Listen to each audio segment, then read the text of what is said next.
De volta com o Jornal do Sul de Minas, neste segundo bloco, hoje, sexta-feira, dia 23 de outubro, estamos entrevistando Volney do Lago. Ele é colaborador aqui do Jornal do Sul de Minas e uma figura sempre presente, mas está participando hoje como diretor do Departamento de Meio Ambiente, um órgão, como ele mesmo disse, submetido à Secretaria de Planejamento e que precisa se estruturar, né? Precisa se estruturar para dar conta das demandas. E eu acredito que uma dessas demandas seja a questão das construções irregulares invadindo áreas de preservação. Sim. Isso é um problema sério que a gente vê acontecer a olhos, assim, com tranquilidade nos bairros, né? Sim. Principalmente quem mora próximo a áreas de serra, áreas de preservação, que sabe que são áreas de preservação, observa que tem construções que invadem, né? O que acontece, na verdade, é que ainda a consciência da população em relação a essas áreas verdes, a essas áreas de preservação permanente, ainda está muito aquém da necessidade, né? É importante que as pessoas se conscientizem do que é uma área de preservação permanente e realmente as considerem como tal, né? Nós temos, de fato, muitas invasões, estamos monitorando duas ou três especificamente, situações que as pessoas simplesmente se apoderaram da área de preservação permanente, se instalaram, não são proprietários da área, derrubaram e aumenta a cerca, vai aumentando a cerca, né? Uma coisa, quer dizer, uma questão de consciência, né? Até porque as leis também são relativamente recentes, né?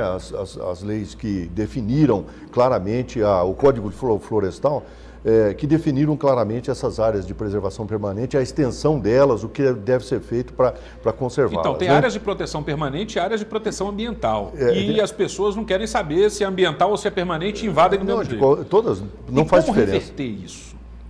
Como reverter isso? Qual o dispositivo legal para que seja feita uma reversão, para que a pessoa seja obrigada por lei, pela prefeitura, pela polícia, enfim? Eu diria que não é reversão, é uma questão de conscientização mesmo, porque as pessoas até então não tinham essa visão de que é preciso preservar uma área de preservação permanente. Não, mas entendeu? eu falo o seguinte, Volney, desculpe interromper, após a invasão ser feita, efetuada, entendeu? Existe alguma possibilidade de reverter, de pegar aquele pedaço de terra de volta para a área de proteção? Sim, nós temos um amparo legal, né, na legislação do município, no estado e na federação, que nos dá assim, o direito, ou seja, a prerrogativa de punir o invasor, né? Com multas pesadas, com isso notifica-se inicialmente e se aplica multas pesadas. Então, a gente tem esse embate constante com essas pessoas, né? Infelizmente, é o instrumento que nós temos. Além disso, temos a Polícia Militar da área ambiental, né? Que também nos auxilia bastante. E, por último, o Ministério Público. O Ministério Público também é bastante atuante. A Procuradoria do Meio Ambiente no Ministério Público é bastante atuante também. Viu, Zambrano, ontem eu tive a oportunidade, nessa semana eu tive a oportunidade de assistir uma entrevista, né, fantástica na TV Cultura, do ministro do STF, o Marco Aurélio Mello. Fenomenal, uma pessoa extremamente preparada, né? E na bancada de perguntadores estava lá Zé Neumann Pinto, né, que é um cronista famoso da TV Gazeta hoje, já foi do SBT e também de uma rádio aí, São Paulo, e da Jovem Pan. E ele conversava com o ministro, uma das perguntas, e o ministro dizendo que não pode se fazer a prisão temporária, isso passa dos limites, muito tempo, não pode se usar a prisão temporária como forma de confessar, né? E o Zé Neumann falou assim, mas ministro, está dando certo, quer dizer, a aplicação da lei, a prisão principalmente desses empreiteiros, né? Está dando certo, eles estão abrindo o bico, né? Então é o caso aqui, se existe uma legislação e a pessoa invadiu a área, ela tem que sentir no bolso, ela tem que sentir de alguma forma penalizada para que ela reverta os limites que ela avançou, gente. Volta a cerquinha dela para trás. Você não vira terra de ninguém, o cara compra um terreno ali na beira do mato, daqui a pouco vai fazendo um puxadinho, vai cortando o mato, vai fazendo o quintal dele aumentar. Ora, pelo amor de Deus, né? Temos que ter um pouco de... Se as pessoas não têm essa consciência ambiental, e não vão ter tão cedo, porque outras consciências mais importantes elas não têm, que tenham pelo menos uma dor no bolso para que saibam que estão fazendo alguma coisa Pois errada. Hélio, só que é o seguinte, essa história de aumentar a cerca é antiga. Então pode ser que a pessoa não tenha consciência ambiental, saber que aquilo ali é uma área de preservação, uma área de proteção, algo nesse sentido. Mas sabe que se aumentar a cerca dela, está fazendo alguma coisa que não deve ser feita. Então ali ninguém é inocente nesse aspecto, não se parte da premissa da inocência, da ignorância, porque muitas vezes é utilizado esse argumento, né? Em algumas demandas, né? Sim, eu não sabia. Então eu parto da premissa que ninguém é obrigado a saber. Mas não, sabe. O limite do terreno dele é aquele ali, se ele aumentou a cerca, por que ele está fazendo aquilo se ele sabe que é errado? Independente de qualquer coisa. Eu participei, Volney, da elaboração do Parque da Serra de São Domingos, representando o Comitê de Bacias, e me lembro que um dos pleitos, né, que foram propostos e aceitos seria o cercamento de toda a área da Serra de São Domingos, do Parque da Serra de São Domingos. Isso, de uma certa forma, resolveria esse problema, porque você poderia fazer uma cerca que as pessoas aí sim seriam impactadas, né, pela cerca e dali para frente não poderiam passar. Seria uma saída, né? É uma área grande, mas é possível de fazer. Mas né? uma outra coisa... A gente observa isso, Volney, em alguns bairros, exatamente próximos à Serra de São Domingos, ali no pé da serra, tipo o bairro Santana, Santa Rosália e outros ali pela frente, que a gente tem inclusive denúncias ali de casos exatamente dessas invasões. Uma coisa importante nessa questão, a gente precisa mencionar o seguinte, a Secretaria de Planejamento, ela é consultada e ela passa por ela a aprovação de qualquer loteamento que os empreendedores, proprietários de terras venham fazer no município. Portanto, é nesse momento em que o Departamento de Meio Ambiente que é acionado para verificar essas questões ambientais antes de se aprovar os loteamentos, né? O que acontece é o seguinte, que no passado, diria até bem mais anterior, em que também não havia, como eu já disse, a legislação ambiental era meio precária, não tinha tantas definições.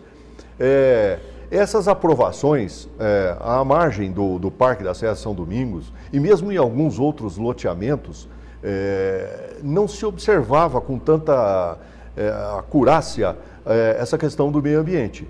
E isso acabou gerando problemas hoje, né? O fato é que hoje nós temos nos preocupado bastante em fazer com que os empreendedores na área de loteamento façam, muitas vezes é corrigido a apresentação inicial, a proposta inicial, e no sentido de preservar essas questões ambientais, sabe? Então nós temos levado bastante a sério e procurado aplicar a legislação no seu todo para realmente evitar lá no futuro, porque nessas questões aqui na margem do Parque Municipal da Serra de São Domingos, o que a gente constata é que a pessoa comprou um lote à margem do parque e foi aprovado pela prefeitura. A prefeitura aprovou, você não pode negar a propriedade para a pessoa. Não é?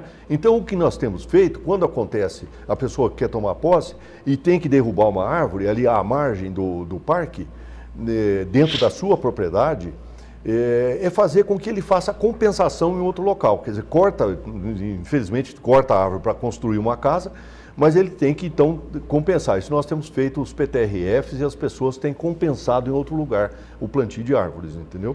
Isso é um trabalho atual, então, para poder amenizar, minimizar esse impacto aí, né? Muitas vezes o que acontece, viu, Zambrano, é que a pessoa conta com uma certa dificuldade do poder público em fiscalizar preventivamente, né? Então o que ela faz? Ela invade a área na certeza de que aquilo não vai ser revertido. Ela vai pagar, então, uma pena em outro local, mas aquele local fica... Então, ainda isso que eu queria perguntar para o Volney.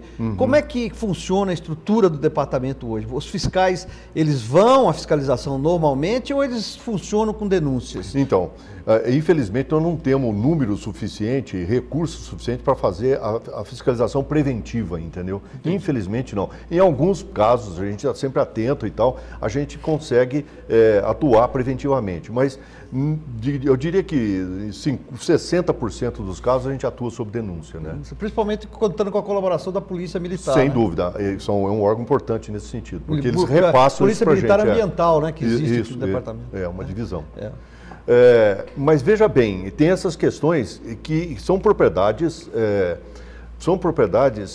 muitas delas aprovadas em loteamento pelo poder público, pela prefeitura, e não se pode negar a propriedade da pessoa, né? Não pode Entendeu? mesmo. A pessoa tem ali... Em algum momento alguém fez alguma coisa errada e permitiu que aquilo acontecesse.